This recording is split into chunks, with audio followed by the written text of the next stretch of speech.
सातत्याने शहरामध्ये चर्चा केली जाते की फुटपाथवर अतिक्रमण आहे, मग अतिक्रमण मुक्त झालं पाहिजे। मागच्या काळामध्ये राजलक्ष्मी भोसले महापौर होत्या, त्यावेळी सभागृहामध्ये चर्चा झाली की दिल्लीचं पालिका मार्केट आणि दिल्लीच्या पालिका मार्केटचं वैशिष्ट्य की वरती पूर्ण पार्किंग आणि हार्ट ऑफ दिल्ली, खाली सगळे स्ट्रीट हॉकर्स असतात। तर मी त्यावेळी सभागृहामध्ये प्रश्न उपस्थित केला होता, पण मला त्याच्यामध्ये पाठपुरावा प्रशासनाशी केला, लोकप्रतिनिधीशी केला, पण ही कल्पना माझ्याकडे आली आणि मी असं ठरवतोय की रस्त्यावरील पदपथावरील अतिक्रमण दूर करून शहरातल्या 8ही मतदारसंघात आपण त्यांना पालिका मार्केटची जागा उपलब्ध करून देतोय।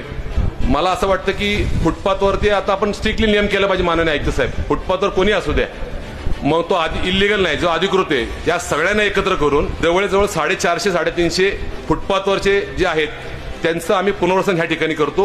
पालिका मार्केट धर्तीवर वरती पार्किंग असणारे हे करतोय, जेणेकरून पुढच्या काळात भेडसावणारा जो प्रश्न आहे पालिका मार्केट म्हणजे काय, निर्मिती झाल्यानंतर त्या लोकांना एक वेगळ्या प्रकारचा रोजगार देण्यासाठी राहील, पुन्हा स्वच्छ राहील, वरती पार्किंगही राहील, अशी कल्पना आली। ती मार्केट यार्ड त्या ठिकाणी मी सुरू करतोय आणि ही सुरुवात आपण, मला असं वाटतं, त्याला भरीव तरतूद केली आहे, जेणेकरून हे काम सुरू करतोय।